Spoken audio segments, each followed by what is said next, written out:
Olá, bom dia! Estamos iniciando a temporada de 2019 do programa MP Debate, uma produção da Escola Superior do Ministério Público do Paraná. Na edição de hoje serão discutidas as experiências, as ações e encaminhamentos a respeito da transparência pública e do controle social na atuação do Ministério Público e na gestão pública. Por isso, contamos com ilustres convidados.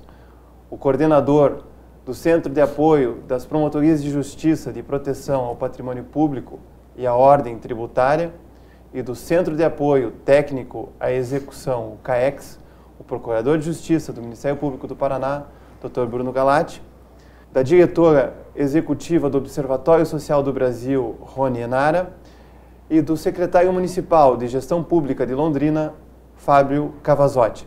Sejam muito bem-vindos. Antes de iniciar o nosso bate-papo, eu convido vocês que estão nos assistindo a enviarem suas dúvidas sobre o tema para o e-mail mpdebate@mppr.mp.br. Bruno, vamos começar perguntando quais são os principais reflexos da transparência e do controle social na gestão pública. Bom dia a todos. Inicialmente, eu gostaria de parabenizar mais uma vez pelo evento e a Rony por ter recebido recentemente um prêmio de personalidade do ano. Parabéns, Rony, pelo trabalho desenvolvido na área do controle social. Meu amigo Fábio Cavazotti, conhecido de longa data de Londrina, de lutas na área jornalística, né, Fábio? E uma experiência muito grande como jornalista e agora prestando também todo o seu apoio para a melhoria da gestão pública. Eu diria assim que na área da transparência e controle social, num regime democrático, isso se faz fundamental. O que nós estamos aprendendo no Ministério Público do Estado do Paraná é fazer o trabalho mais proativo, né, evitando aquele trabalho tradicional de simplesmente reagir às ações de improbidade ou de corrupção que eram demandadas. Hoje nós estamos desenvolvendo um trabalho ao lado da sociedade, né, e o Observatório está aqui presente para demonstrar essa nossa posição, assim como o próprio administrador público, né, transmitindo as suas preocupações e as suas dificuldades no cumprimento, às vezes, da própria legislação. E a transparência permite que o cidadão comum possa ter uma ideia exata do que está ocorrendo com a gestão pública, né? Nós fomos surpreendidos há alguns anos com uma crise fiscal no Brasil e todos se surpreenderam e se perguntaram, mas nós estávamos indo muito bem? O Brasil era motivo de matérias internacionais de desenvolvimento e de repente nós passamos de um país, né, em franco crescimento para um país que desceu rapidamente uma escala. O que aconteceu nesse período? Simplesmente faltou transparência. Por mais que nós estejamos falando de transparência, nós não estamos olhando para o ponto importante da gestão pública. A transparência até hoje tem sido utilizada principalmente pela imprensa, vamos dizer assim, ou por alguns órgãos de controle, sobre os aspectos dos vencimentos dos servidores públicos. Esse é apenas um aspecto que deu motivação no início para dizer o quanto cada um ganha, já que é um servidor público. Mas a gestão, a gestão como um todo é muito mais importante. E hoje nós estamos nos debruçando exatamente sobre esses aspectos. O conjunto da gestão e a transparência é apenas uma etapa, né? A parte mais visível do processo completo, que é a gestão pública. Nós sabemos, Bruno, que o Ministério Público e os órgãos de controle não dão conta de fazer todo o controle da gestão pública. Daí a importância do controle social. Eu gostaria que a Rony nos explicasse como tem funcionado o Observatório Social nos municípios e algumas experiências exitosas da atuação conjunta do Observatório Social do Brasil e o Ministério Público do Paraná. Perfeitamente, Dr. Cambi. Primeiro, eu gostaria de agradecer pelo convite, estar ao lado de pessoas tão ilustres com as quais nós já pudemos trabalhar também. Dizer que o Observatório Social do Brasil hoje já acabou de completar 10 anos, né? Em 2018, estamos presentes em 140 cidades de 16 estados. E na nossa última conta de contribuição para a economia dos cofres municipais, entre 2013 e 2014, contribuímos para gerar uma economia em torno de 3 bilhões de reais, né? Recursos que deixaram de ser desviados ou desperdiçados, né? Porque não é só de corrupção que vive a dificuldade na qualidade da prestação do recurso dos serviços públicos, né? Há muito por fazer ainda na questão da gestão, né? De melhoria e eficiência da gestão municipal, que é o caso que os observatórios sociais acompanham.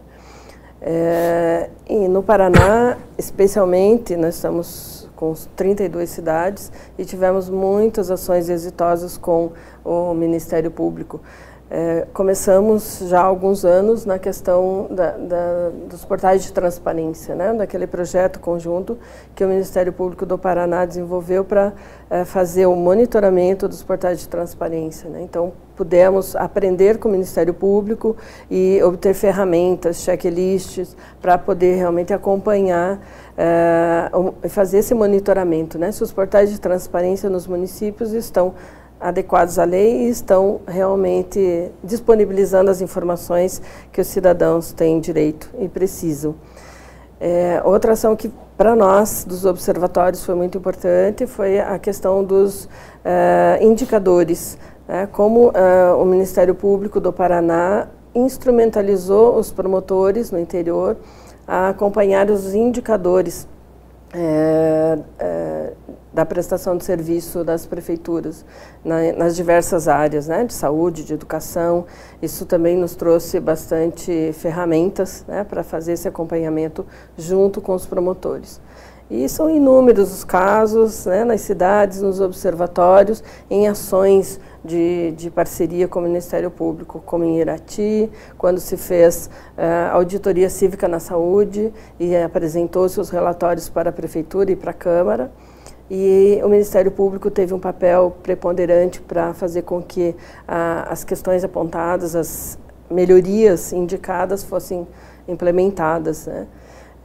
Na região do litoral, também uma ação muito importante, né, no primeiro Gepátria, que foi essa articulação do Ministério Público com os observatórios da região, especialmente Paranaguá, mas das soluções propostas em Paranaguá serem também levadas aos demais municípios, mesmo aqueles que não tinham observatório. Então, esse é um grande avanço na forma como o MP pode trabalhar e pode contribuir para que haja eficiência na gestão pública, na questão da transparência, na questão dos indicadores, né, no uso do recurso público. Também em Ponta Grossa tivemos uma experiência bastante interessante quando o Observatório fez alguns apontamentos em relação ao portal de transparência, em relação ao sistema de compras, né, todo o processo licitatório, e o Ministério Público apoiou, criando uma resolução, uma recomendação de 29 laudas com todos os itens que a Prefeitura precisava fazer de melhorias. Isso também nos ensina, né, enquanto observadores, porque na maioria somos voluntários ou leigos, né, que estão aprendendo a fazer o controle social sobre o gasto público. Fábio, nós sabemos que um dos maiores gargalos da administração pública são as licitações. Foco também de corrupção e de desperdício do dinheiro público. O que Londrina tem de inovador para tornar, inclusive, mais rápido e mais eficiente as compras públicas, as licitações? A tramitação, né? Eu, primeiramente, queria agradecer o convite, da satisfação, o Dr. Bruno já falou, a Rony, né? Quantos anos também no Observatório, militando lá, até chegar aí nessa posição que a gente está querendo desempenhar em favor do interesse público. A agilidade do processo licitatório é muito importante, porque a licitação ela não é um processo em si mesmo, é uma parte importante da gestão da cadeia de suprimentos, né? Desde a identificação das necessidades até a efetiva entrega de um produto, de um medicamento no posto de saúde, garantir que todos os bens, né, e itens que o serviço público precisa ter disponível para atendimento à população, é um sistema de uma complexidade que, se não houver, de fato, um conhecimento mais aprofundado, a gente não consegue fazer isso de forma tempestiva. Um município como Londrina, por exemplo, ele realiza ao ano aproximadamente 300 licitações. Ele tem entre 600 a 700 atas de registro de preço e contratos vigentes. E toda vez que uma ata, um contrato finaliza, você tem que ter terminado um processo licitatório com tranquilidade, cumprindo prazos, para que não se finalize, por exemplo, não se finalize uma ata de medicamento e a licitação demorou mais do que a finalização da ata, e aí você fica sem o bem disponível no posto de saúde, etc. Essa falta de casamento de prazos, além desse desabastecimento, que é uma consequência muito prejudicial ao município, ao cidadão efetivamente, ele também impede o gestor público de ter a calma necessária para fazer a compra mais eficiente, para fazer uma negociação, e quando você vai terminar uma licitação de uma ata de medicamento que já acabou há 2 meses, você não tem tempo de fazer uma negociação, né, de fazer uma compra efetiva. Acaba gerando também muitas dispensas e contratos emergenciais. Então, o casamento entre o término da licitação com a ata e o contrato que aquela licitação vai substituir, isso é imprescindível não só para o sucesso da licitação, mas também para toda a gestão né, da cadeia de suprimento. O que a gente viu no município de Londrina, e a gente vê em outros, é uma ausência de uma cultura de controle de prazos. E por meio de uma parceria que nós fizemos com professores da UEL, da Universidade Estadual de Londrina, a gente conseguiu pela primeira vez criar uma estrutura de planejamento, porque a gestão ela é muito voltada para o operacional, né? A demanda é muito grande, o volume de trabalho é muito alto. E esse trabalho nos permitiu mapear os processos licitatórios. A gente pegou licitações realizadas durante 1 ano, em todas as modalidades, definimos, né, delimitamos as etapas da licitação e fomos computar o prazo de cada licitação dessa, quanto levou de tempo em cada etapa. Isso nos deu um panorama de quanto, de fato, qual o tempo que a gente leva em média para um processo licitatório e também o tempo de cada etapa. E tendo esse mapeamento, nos permitiu fazer uma meta de tempo para cada etapa. Que hoje a gente não só verifica ao final de uma licitação quanto tempo levou, mas a gente tem a nossa meta de quanto tempo a gente quer que aquela licitação demore, porque ela tem que ser finalizada antes da finalização da ata. E esse sistema atualizado semanalmente, com o auxílio dos alunos da universidade, nós temos inclusive as cores, a licitação em dia verde, aquela que começa a ficar meio preocupante amarela, e aquela que está estourando o prazo, ela fica vermelha. E aí, claro, a gente também vai identificando desse mapeamento aonde demorava mais, não é? E a gente conseguiu já nesse ano de 2008, que é o primeiro ano completo desse projeto, uma redução bastante expressiva, de mais de 20% do tempo de tramitação média do processo licitatório, mas onde a gente tinha mais problemas, que a gente atacou mais, resultados ainda mais expressivos. Praticamente reduzimos pela metade o tempo de tramitação das licitações da área de saúde.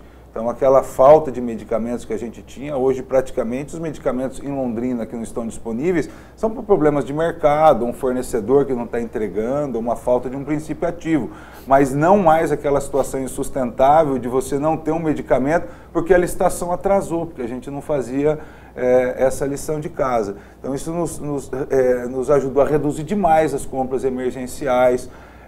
Ao invés de licitar 3 meses depois de acabar a ata, nós estamos licitando 3, 4 meses antes do vencimento da ata, nos permite uma melhor negociação. Acho que, sem dúvida, esse sistema de controle de prazos, ele é imprescindível para a eficiência do papel que a licitação tem dentro da gestão da cadeia de suprimento. Então, de fato, a gente está conseguindo avançar e os prazos têm caído. Licitação de obras, que é uma licitação difícil, pesada, muitas vezes ela depende de convênio, sempre é uma pressa para a licitação. A gente conseguiu reduzir a duração média de uma licitação de obras em Londrina de 200 dias. Ano passado a gente conseguiu fazer em 125 dias. Na média, as licitações duravam 170 dias na parte licitatória. Nós temos uma meta de chegar em 120. Uma boa parte das licitações já chegou, as outras nós estamos trabalhando nisso, e aí para os próximos anos ir baixando, para até o final desse processo a gente gostaria de fazer licitação, seguindo todo o rigor, toda a transparência, mas um prazo de 90 dias. Aí o planejamento de compras vira outro, permite que realmente as secretarias peçam aquilo que ela precisa, porque quando demora mais, a Secretaria de Demanda fala, eu vou aumentar a minha quantidade porque demora muito. Então, a falta de agilidade do processo licitatório, ele causa consequências muito negativas para o sistema de compras como um todo. E a solução disso começa a trazer muitos benefícios. Bruno, tanto a eficiência da administração pública quanto o controle social passam pela transparência. E o Ministério Público do Paraná elegeu a transparência como um projeto institucional permanente. Por que o Ministério Público fez isso, Bruno? Nós percebemos que, nos últimos anos, tivemos que investir pesado na área de combate ao crime organizado, na área de combate à improbidade. E a gente percebe, isso são números que nós possuímos, que não significa que o maior número de pessoas, né, na área estejam produzindo um resultado melhor. O que a gente percebe? Que não há como continuar a fazer um investimento na área de combate à corrupção sem estabelecer nesse meio ambiente que nós atuamos alguns critérios. Por quê? Porque nós precisamos usar algumas ferramentas tecnológicas. Então, a área da transparência é a área onde o setor público publica ou exterioriza o que ele está fazendo dentro daquela administração pública, quer seja municipal, estadual ou federal. Para nós exercermos o controle, ou a sociedade exercer um controle, nós temos que ver o que se passa lá dentro segundo alguns critérios. Por exemplo, nós estávamos conversando há pouco. Se eu não tenho o edital completo com as referências do produto que vai ser comprado e a nota não é emitida exatamente descrevendo o produto que constava do edital, eu não consigo colocar nenhum sistema de busca de inteligência artificial que possa fazer a relação dos preços.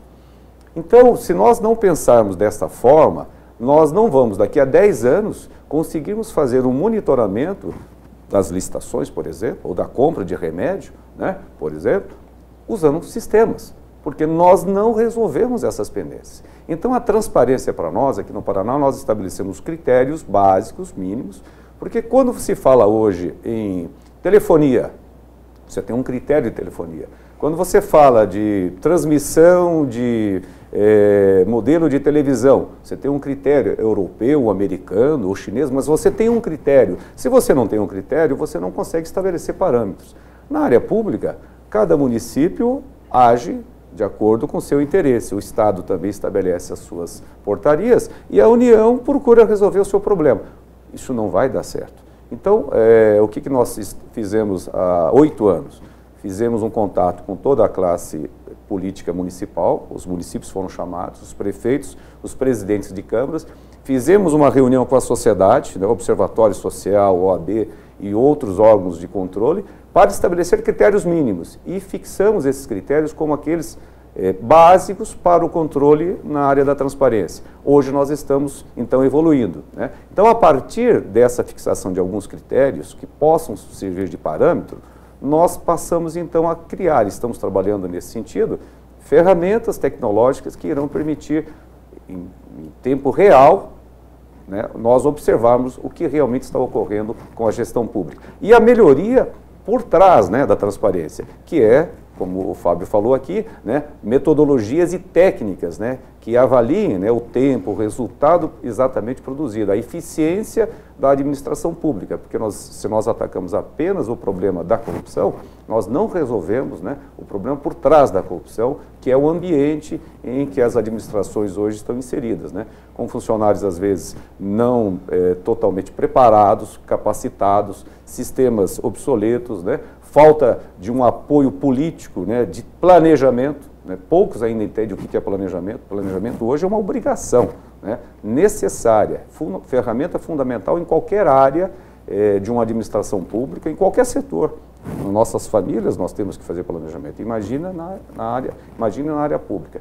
Então, por isso que a transparência passa a ser, para nós aqui no Paraná, já é, né, foi eleito esse projeto há alguns anos e ele hoje, nós já temos um núcleo de controle da transparência dentro da área de auditoria, um núcleo permanente que faz a verificação. Nós já temos também um núcleo permanente de avaliação de orçamento público, para avaliarmos também o emprego das verbas públicas. Nós precisamos entender por que o dinheiro não está chegando aonde tem que chegar, por que na área das políticas públicas nós não temos uma evolução como deveria ter. E temos também agora um núcleo recentemente criado que vai tratar da investigação, né, patrimonial. Então, desenvolvendo, né, ou coletando técnicas e expertise na área da investigação patrimonial, porque é onde nós queremos um aperfeiçoamento muito rápido, né? Nós queremos saber, nós temos quadrilhas que atuam, e na área também de compras e vendas é a mesma coisa, nós temos grupos, né, organizados, verdadeiros cartéis, que atuam, né, por trás dos bastidores, perfeitamente combinados, né? Então, às vezes a gente culpa a administração pública, mas a administração pública ela não tem como reagir diante desses cartéis. Eles se apresentam em grupos, os preços são combinados. Se você exige a diminuição do preço... Nós tivemos um exemplo disso em Londrina recentemente, de um grupo de empresas que, na verdade, é um mesmo grupo econômico participando da licitação com diversas empresas. Foi uma diligência em loco que foi perceber que, na verdade, empresas que se apresentam como independentes funcionariam numa residência, etc. Então, isso ficou bem caracterizado. É uma dificuldade, sim. E aí, então, o Ministério Público, para agir e ter uma visão macro do problema, ele precisa conhecer com quem ele está lidando. Então, não é apenas um problema da venda numa licitação, mas isso atinge um município, atinge, às vezes, o estado todo, ou atinge uma região toda, porque essas empresas, nesse porte, atuam em todo o Brasil. É isso que nós estamos hoje trabalhando e por isso que a transparência é fundamental, porque hoje tudo é digital, tem que ser digital, tem que investir em tecnologia, diminuir o número de servidores, com certeza, e aumentar o grau de eficiência da máquina com o uso de tecnologias modernas. O processo eletrônico, se me permite completar, é indispensável para a questão da transparência no processo licitatório. Eu acho praticamente inadmissível, existe muitos municípios e até órgãos de Estado fazendo licitação em processo físico. É a pasta, não é? E aí complica a transparência, você tem que ficar digitalizando para pôr no portal. A partir do momento que o processo eletrônico ele é disponível o tempo inteiro, em tempo real para a sociedade, e dá menos trabalho para o poder público. Eu creio que o processo eletrônico ele é um avanço que tinha que vir aí, se não for pelo amor, seja pela dor, mas ele tem que ser uma realidade integral nos órgãos públicos, na área de compras e em outros setores. Deveria ser obrigatório. Né? Agora, Rony, se é difícil para o controlador fazer o controle, ou se é difícil para o Ministério Público fazer o controle, se é difícil para a própria gestão realizar o controle, como é que fica o cidadão? Né? Quais são as principais dificuldades que órgãos como o Observatório Social do Brasil enfrentam? E nessa pergunta eu também já colocaria, também não há um risco do uso político ou do uso pessoal desses observatórios, não para finalidades públicas, mas para interesses pessoais? Realmente, doutor Cambi, concordo plenamente com o doutor Bruno, com o Fábio, inclusive com o que o Fábio havia falado antes. A gente sabe que é possível, né, fazer uma gestão pública profissionalizada, organizada, com controles, né, e é o que Londrina está demonstrando para nós. E essa intenção, esse propósito, né, de dentro da gestão, creio que também teve bastante contribuição do seu olhar como cidadão, né, quando foi para dentro da gestão pública, o seu olhar como cidadão estava treinado, né, para olhar as coisas que dificultavam o acesso, né, tanto da informação quanto da qualidade dos serviços, né, para o cidadão. Então, a gente sabe que é possível e a gente, muitas vezes, nos observatórios, se sente agoniado, né, de ver a solução e de não conseguir implementar, porque muitas vezes falta a vontade política, né, de implementar, que é o que a gente tem visto em Londrina e em outras cidades, felizmente, que há essa vontade política de fazer a coisa certa. O que ainda dificulta muito o trabalho dos observatórios são os portais de transparência que não estão ainda padronizados, que não estão adequados, e eu penso que essa solução só virá no macro, né? A gente tem alguns benchmarkings que podemos fazer, por exemplo, com o Tribunal de Contas do Rio Grande do Sul, com Alagoas, com Pernambuco. Bons exemplos. Bons exemplos, né? Que talvez a gente possa trazer para o Paraná e espalhar também para outros estados. E os próprios órgãos federais, a CGU, TCU, os ministérios que liberam recursos para os municípios, nós temos levado a eles uma discussão, né, de como precisam estar alinhados junto com os estados e municípios, a questão das regras. Né? Nós percebemos muito que e até nos solidarizamos com muitos prefeitos, controladores internos, que nos dizem a quem nós vamos atender. Ao Ministério Público do Estado, ao Ministério Público Federal, ao TCU, ao Observatório, porque... A OAB, a imprensa. Exatamente, porque cada um acaba pedindo, exigindo uma forma de apresentar as informações. Então, eu penso que essa solução macro, que pode levar algum tempo, mas que carece apenas do diálogo e da integração entre os órgãos, pode ajudar muito a solução.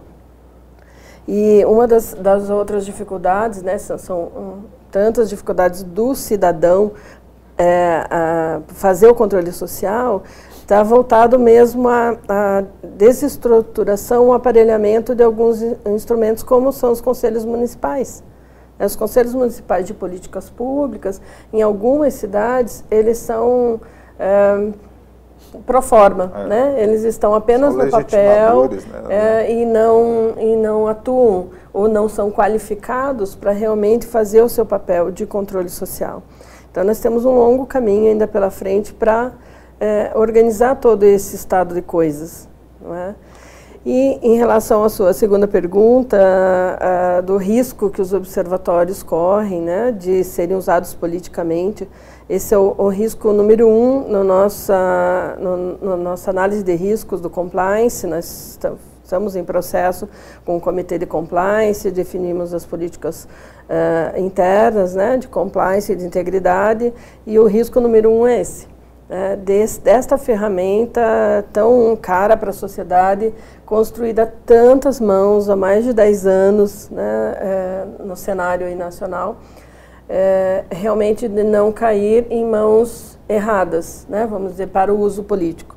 Nós temos, sempre após as eleições municipais, nós recebemos muitos pedidos de vereadores que não se elegeram ou de candidatos a prefeito que não se elegeram e perguntam como eu posso criar o meu observatório social. E isso não é possível, né? Observatório da sociedade. Então, nós temos, até em função de todo o nosso processo de compliance e dos princípios que nos norteiam, algumas regras que são imexíveis, né, que é a questão de não filiação partidária de nenhum membro, né, do observatório, nem voluntários, nem filiação, nem vinculação ou militância política. Já é a primeira regra para evitar, porque nós entendemos que esse é um trabalho da sociedade que precisa estar isento, precisa ser imparcial, para que ele tenha perenidade e faça a coisa certa, né?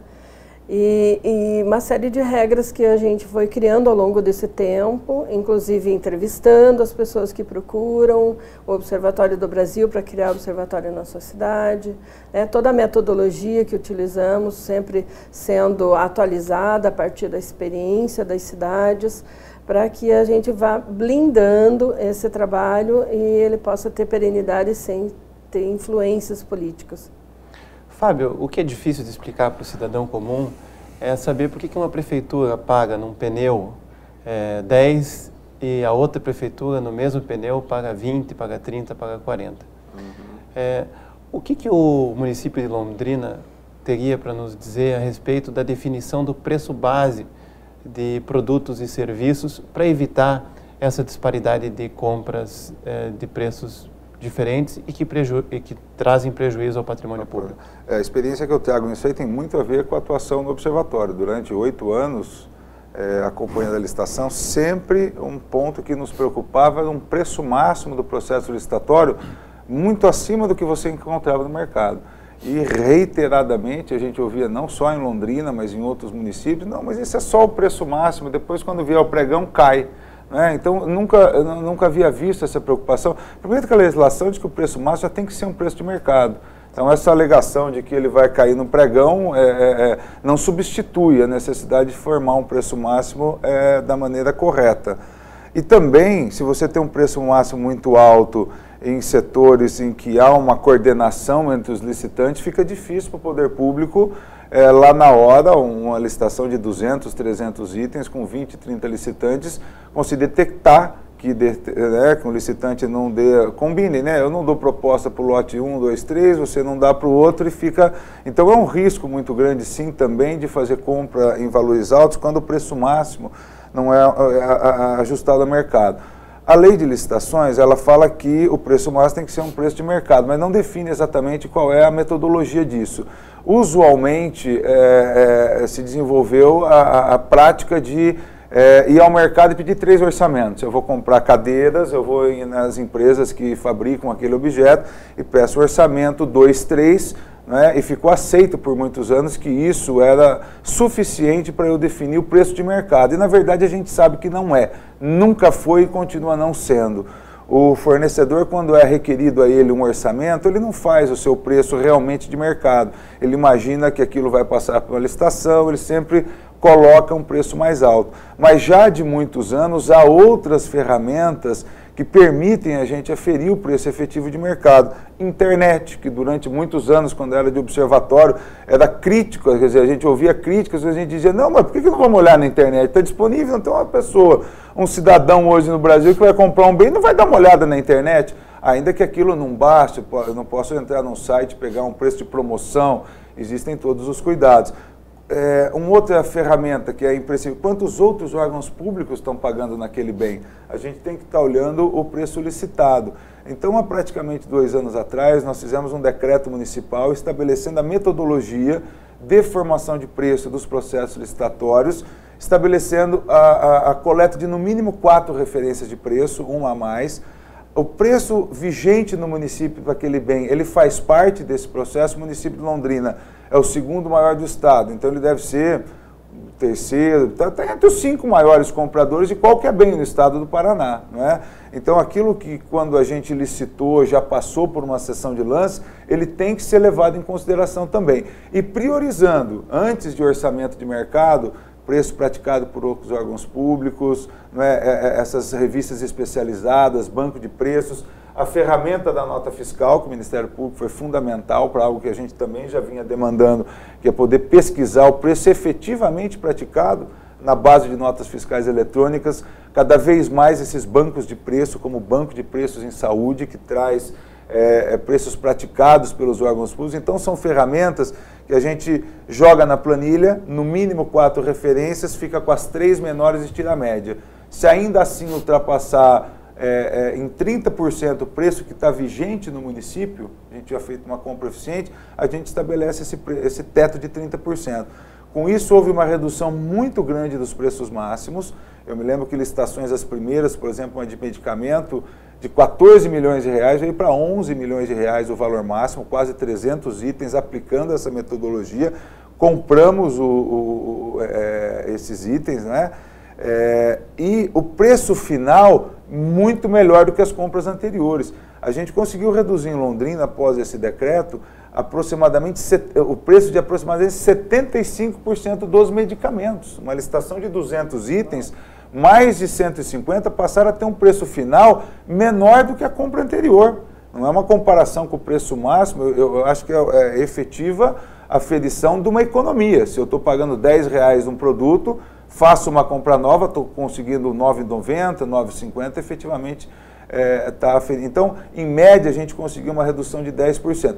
Acabou, ou reduziu muito, acabou, acho que é uma palavra forte, aqueles descontos exuberantes, né, de ir para uma sessão de lance, conseguiu 80% de desconto, 90% de desconto, o que na minha forma de ver mostra não uma eficiência do processo, mas uma deficiência da formação do preço. Há uma insegurança, às vezes, dos servidores de achar que vai baixar muito o preço, vai ter muito item deserto, fracassado.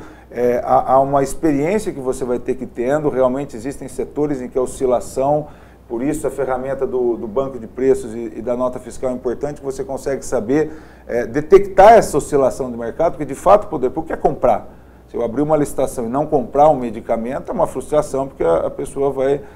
mas esse cuidado, que o preço máximo seja efetivamente um preço de mercado, que não me interessa o tamanho de desconto, mas qual é o preço final, isso tem sido muito importante. A gente conseguiu cortar uma gordura importante e manter um controle efetivo. Em média, os produtos que a gente tinha preços vigentes de até 2 anos, as nossas compras no ano passado, elas tiveram um preço final, em média, 10% inferior à compra dos anos anteriores.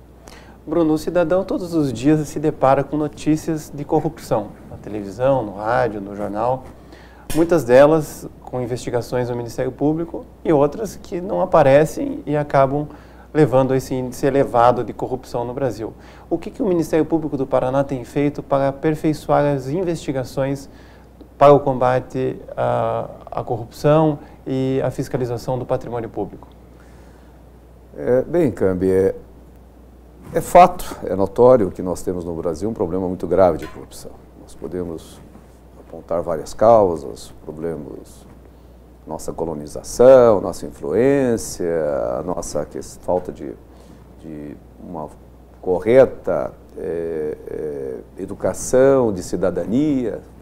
As causas nós poderíamos apontar inúmeras. Mas hoje, diante dessa realidade, nós temos que ter dois encaminhamentos. Primeiro, o encaminhamento reativo, né, que é o que tradicionalmente a gente faz. Ele atua apenas em cima do caso, né? Então nós entramos com as ações, né? Nós criamos sim uma demanda para a advocacia muito boa, os advogados gostam da nossa atuação porque conseguem, né, bastante serviço, e os grandes escritórios mais ainda, eles ficam contentes, apesar que muitas vezes eles não reconheçam isso, mas nós somos, né, provocadores dessa situação, porque nós temos que atuar, mas nós não resolvemos o problema, porque a causa continua. Então, o que nós estamos fazendo hoje? Constituindo grupos especializados que vão atuar, então, na forma mais geral, macro, proativa. E quando você atua nessa forma, não é apenas identificar ou responsabilizar quem deu causa a alguma coisa ou quem praticou uma corrupção. É porque aquilo ocorreu, entende? Então isso muda o foco. Eu preciso entender por que esse órgão público, né, atua dessa forma. Por que a partilha política que ele está submetido provoca isso? A Lava Jato demonstrou isso. Então, ela demonstrou, mas nós precisamos saber agora o que foi feito na área federal para que isso não se repita, entende? A gente se preocupa muito, houve o desvio, houve o prejuízo, nós estamos pagando o prejuízo da Petrobras, né? Ela foi, o investidor americano que recebeu dele, que nós estamos pagando aqui com a alta constante dos preços da gasolina, mas o que foi feito em relação? E aí vem a questão, né, da compliance. As empresas, o Estado, realmente passaram a adotar novas práticas? O Ministério Público, a polícia, quando age, tem que pedir busca e apreensão, tem que chamar os diretores e praticamente dizer, olha, se vocês não colaborarem, vocês vão responder. Não. Em qualquer país do mundo civilizado, a própria empresa separa, né? Fala, meu filho, você cometeu um erro, você vai pedir desculpas, vai se apresentar, pedir desculpas e você sai do processo. A empresa continua, nós não podemos ser contaminados pela sua conduta. Aqui não, nós não temos essa tradição. Parece que sempre tentam internamente, não, veja bem, vamos tentar. O processo judicial é longo no Brasil, então a gente vai ganhando no cansaço, com os recursos, e nós não chegamos a lugar nenhum.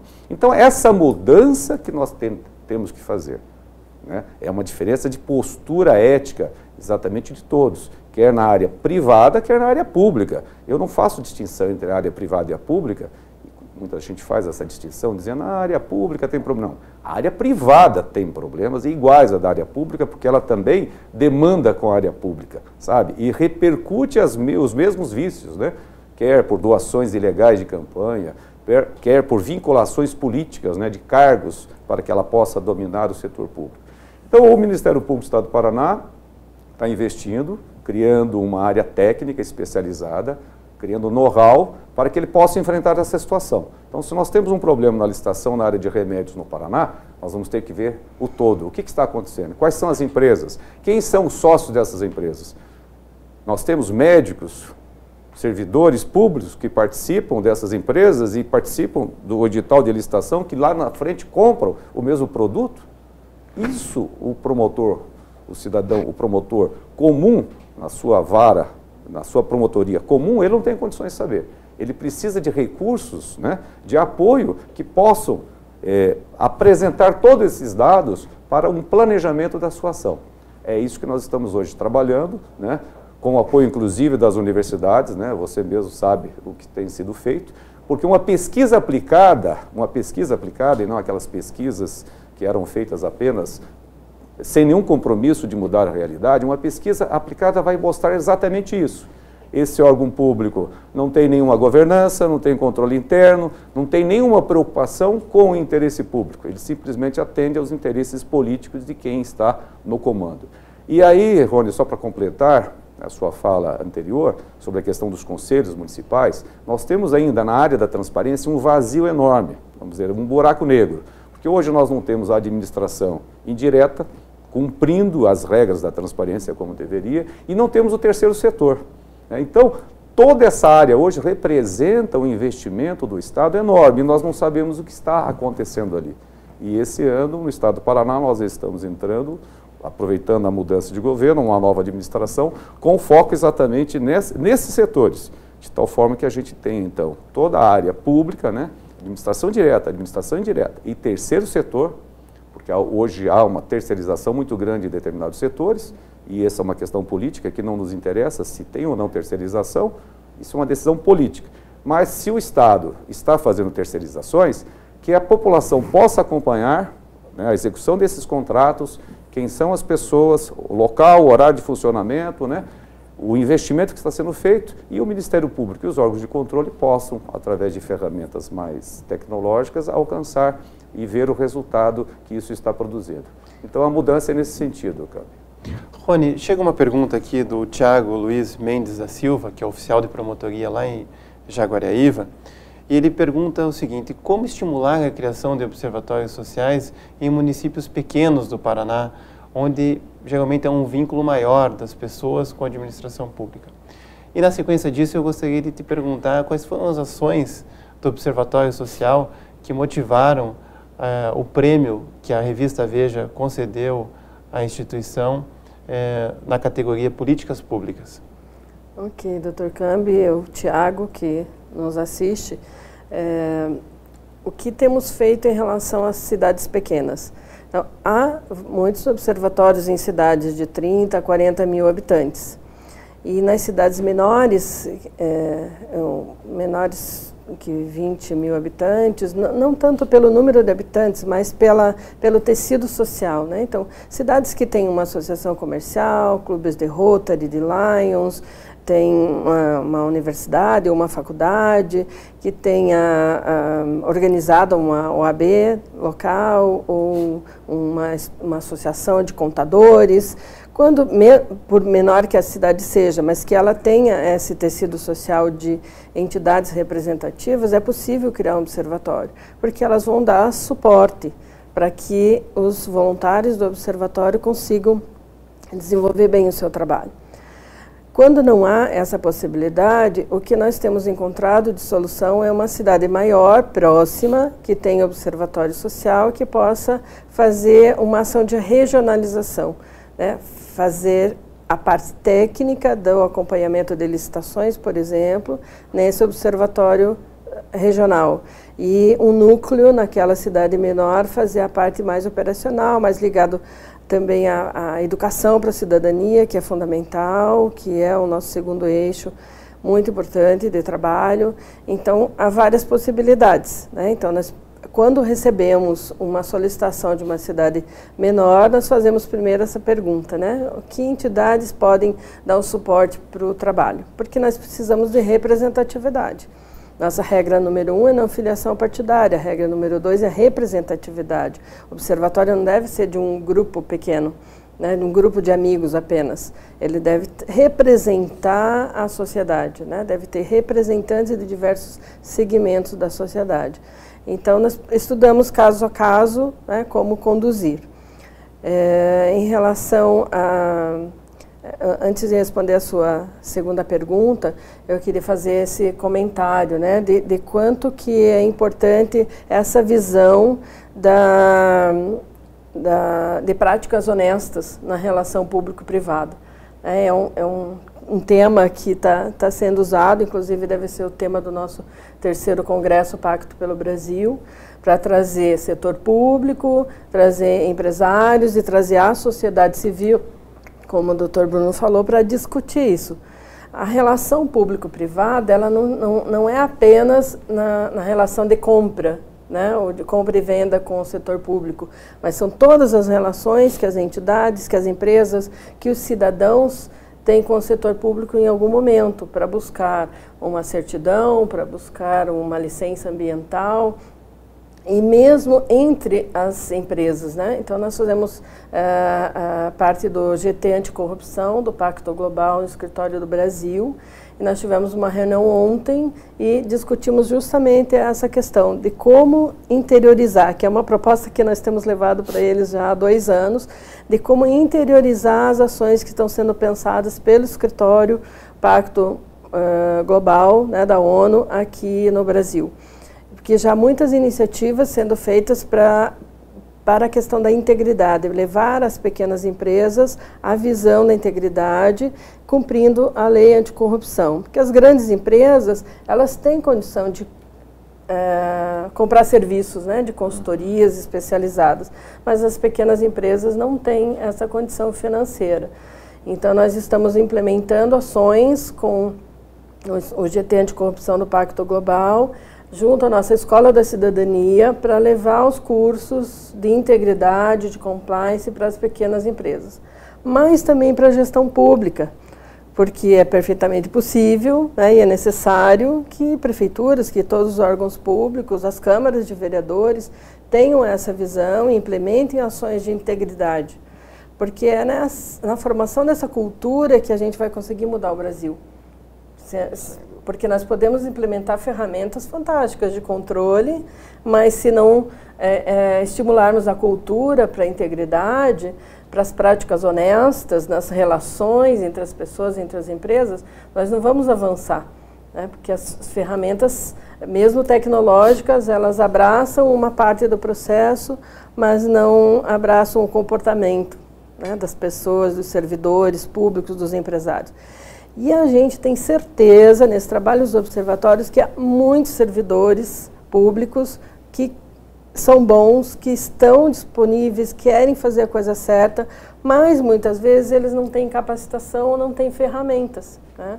Até eu já queria aproveitar a oportunidade e convidar o Fábio para fazer uma fala na nossa Escola da Cidadania, para levar às prefeituras, né, de todo o Brasil como é possível implementar ferramentas de controle e de gestão que vão favorecer o próprio gestor, né? Porque fazer bem feito também dá voto, não é? Sem dúvida. Então também traz resultados. Claro. E porque a população vai sentir na pele a melhoria, né, dos serviços que ela vai acessar.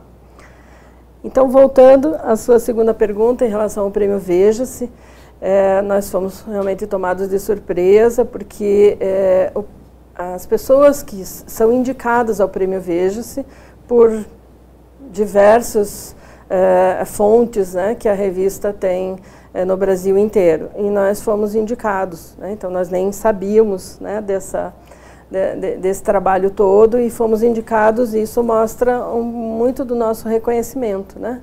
São mais de 3.000 voluntários no Brasil inteiro, né? Mais de 140 cidades agora, e é esse trabalho que está sendo reconhecido, né? O prêmio veio para minha pessoa, mas como representante de todo esse grupo gigantesco, né, de voluntários e de técnicos, né?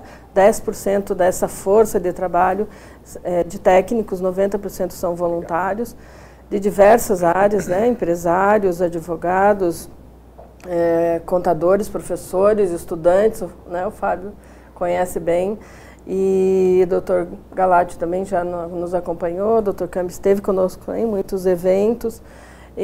Então, é esse trabalho sendo reconhecido, né, pelos resultados.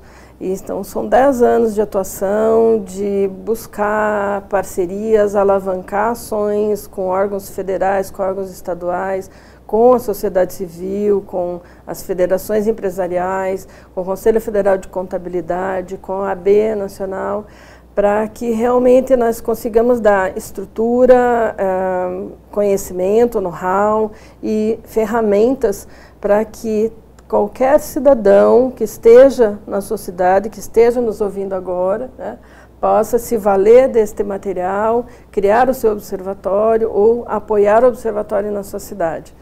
Então, esse prêmio Veja-se é para nós um reconhecimento do trabalho de todos esses voluntários e esse cuidado que a gente tem com os princípios.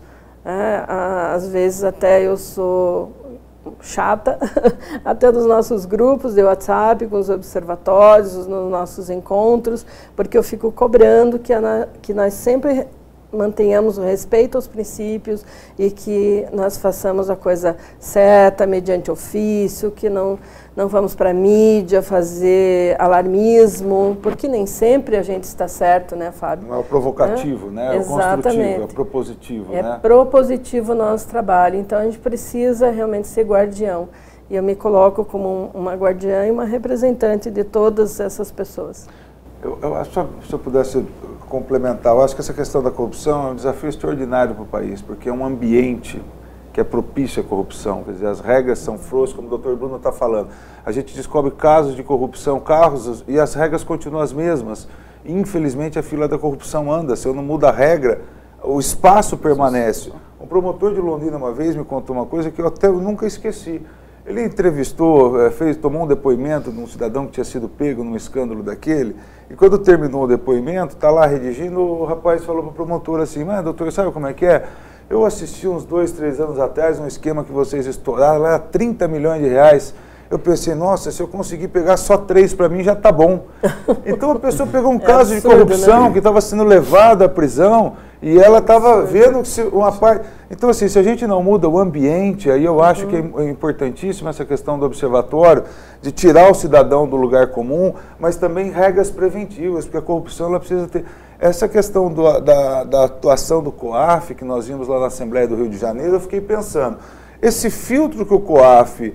Ele, a pedido de uma investigação, aplicou nos servidores da Assembleia do Rio de Janeiro, deveria ser um filtro para toda a classe política. Eu, como secretário da área de gestão compras, né, todos os ocupantes de cargos eletivos, de cargos em comissão, da área de compras, vereadores, os seus parentes, teria que ter um filtro, essas pessoas têm que ser monitoradas de uma forma... que a gente tente evitar as coisas, ter uma coisa mais preventiva.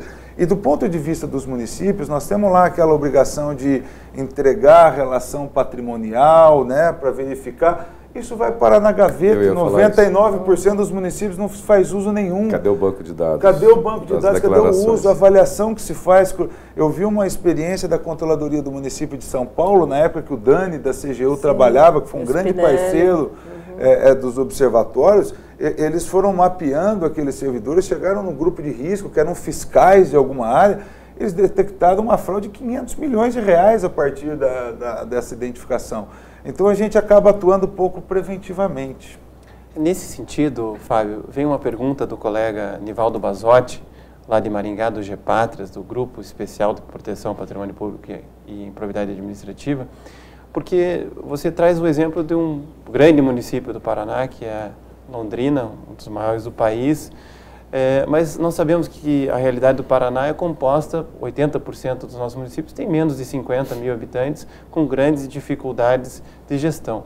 Ele pergunta, para aperfeiçoar a transparência desses municípios, já que são vários atos normativos do Tribunal de Contas que tem que se cumprir, seria possível pensar numa solução que atendesse o maior número desses municípios com uma plataforma comum, universal, e que pudesse parametrizar os dados até para depois os órgãos de controle ter condições de, por inteligência artificial, fazer uma fiscalização mais efetiva?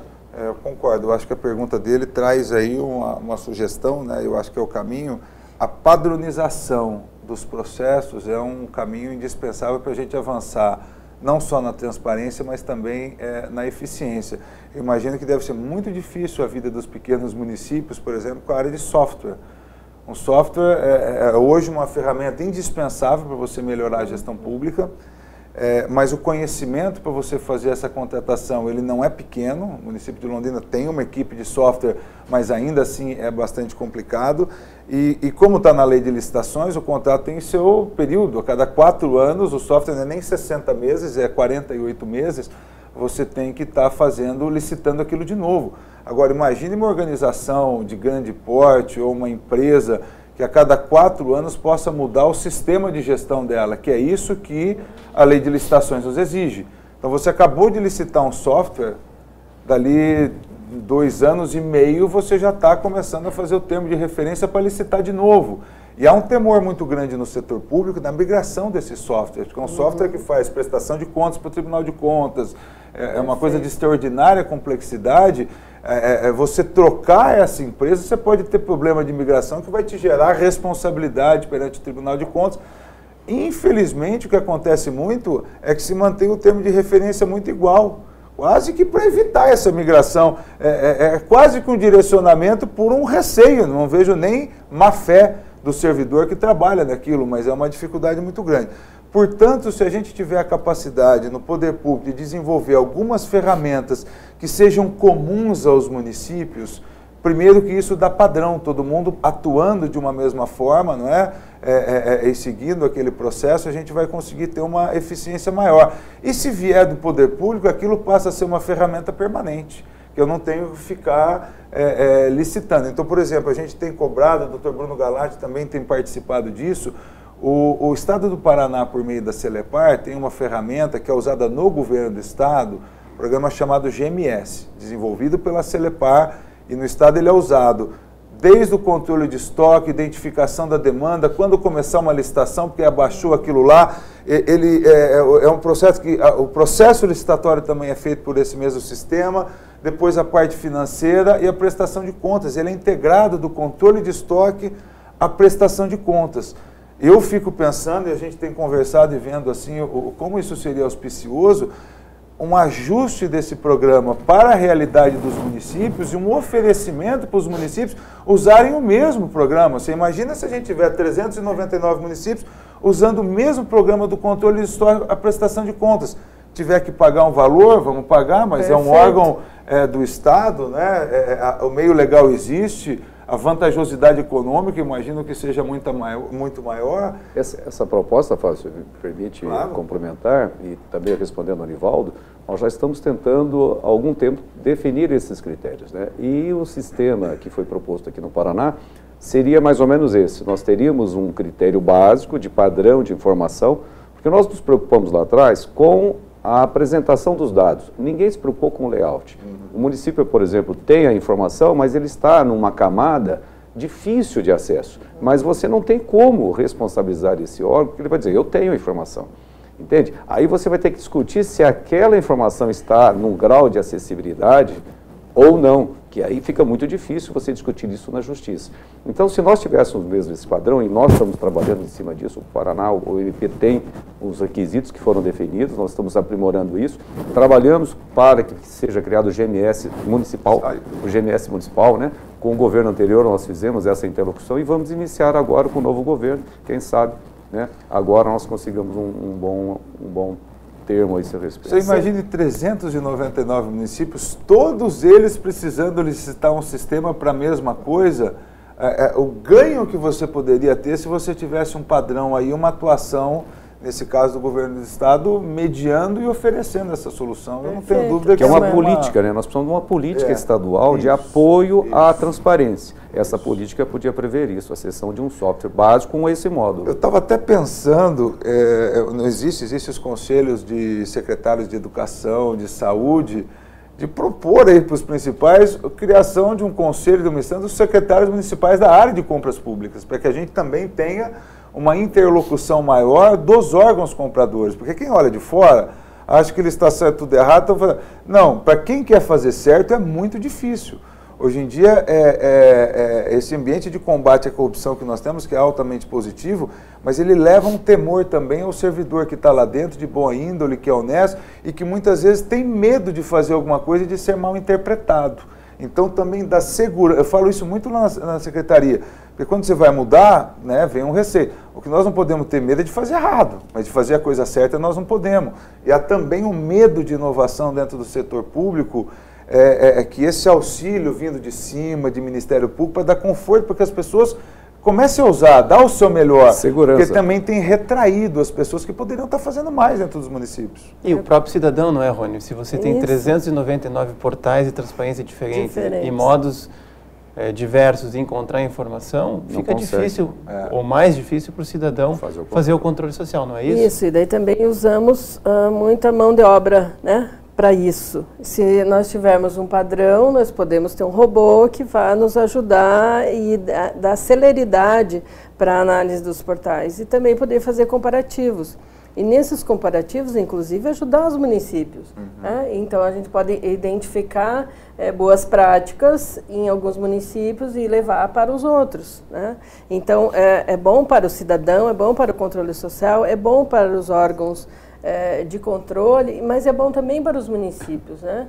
E, Fábio, conte conosco nessa proposta. Vamos apoiar a criação de um conselho, de uma associação dos compradores, porque nós podemos ganhar muito com isso. Né? Nós precisamos pensar em ganho de escala. Nós estamos num mundo muito mais ágil, né?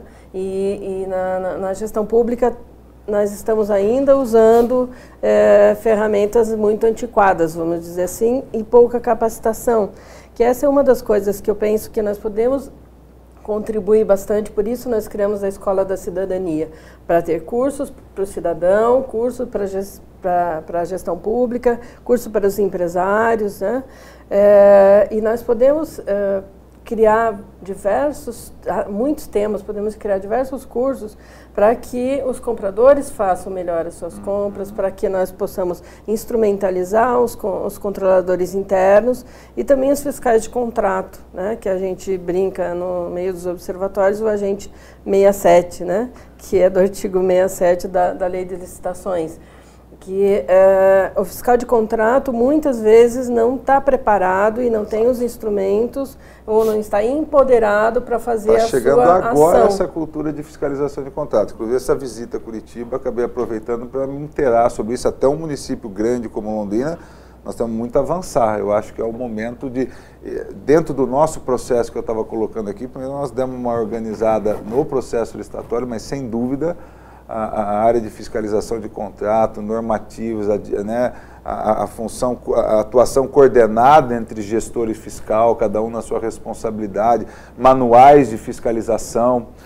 E falando sobre a questão do ambiente também, se a gente quer ter empresários melhores fornecendo para o poder público, nós temos que tratá-los também com decência, de forma compatível com o empresário que a gente quer que venha participar. Porque há também muita hostilidade dentro desse ambiente que a gente vive em relação ao empresário, né?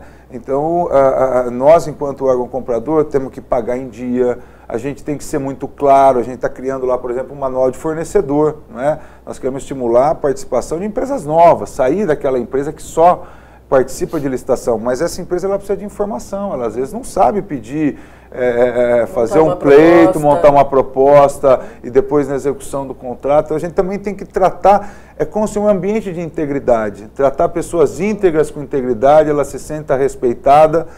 Claro, aquele que a gente pegar fazendo errado, nós vamos agir com todo rigor, mas a gente não pode ter essa postura de desconfiança com todo mundo, porque é muito difícil. O empresário fala, mas aí você vai lá, o cidadão olha, parece que eu estou querendo coisa errada. E isso na própria arregimentação de pessoas da sociedade para vir servir no serviço público. Eu vejo isso na pele lá, parece que a pessoa assume um negócio público, virou um picareta, não é? E o que mais o Brasil precisa é de gente de integridade, com vontade no poder público ajudando a fazer. Perfeitamente. E com relação às empresas, também privilegiar as empresas locais. Locais, sim. Porque é um recurso caro da prefeitura, né? Caro no sentido de importante, para que ele circule na economia local e não seja... Temos experiências muito interessantes, inclusive aquela ideia que você tinha de que você vai fazer uma licitação e é melhor eu fazer o lote do maior tamanho possível. Eu vou comprar um uniforme escolar, então já faço logo um lote de 250 mil peças para eu ter ganho de escala. Aí aparecem 2, 3 empresas que têm capacidade de fazer 250 mil peças. Você divide em lotes menores, nós tivemos uma experiência. Mais de 20 empresas apareceram, 12 da própria cidade. Se você tem mais de 100 empresas de confecção na cidade, que poderiam fornecer 10, 15, 20 mil peças, eu ponho 250 mil, nenhuma dessas aparece. Consegue. E quando aparece a da cidade, olha que interessante, os lotes disputados pelas empresas locais, que eram os menorzinhos, acabaram tendo preço final menor do que os maiores, porque por elas serem locais não vão ter frete, não vão ter transporte, então você passa a aproveitar vantagens comparativas das empresas locais. Sim. E o recurso fica lá. Eu acho que essa questão de da compra local, dessa proximidade com o fornecedor, quando a gente consegue mostrar ele, despertar nele o interesse em participar e essa ousadia de vir, isso é de uma repercussão extraordinária, porque depois ele passa a dizer para os colegas dele. E até é mais fácil para a prefeitura fiscalizar, sim, porque sim. está próximo, né? Não está distante. Nós teríamos outros tantos assuntos para conversar, mas infelizmente nosso tempo acabou. Eu queria convidar a todos que nos assistem para conferir lá na página do CEAF, o Centro de Estudos e Aperfeiçoamento Funcional do Ministério Público do Paraná, um conjunto de vídeos com o jornalista Fabiano Angélico sobre a Lei de Transparência e Acesso à Informação, e também para assistir os demais programas que nós temos lá disponíveis. Queria também agradecer a Rony, o Fábio e ao Dr. Bruno por esse programa e convidá-los a todos para que continuem assistindo o MP Debate no nosso canal do YouTube. Muito obrigado.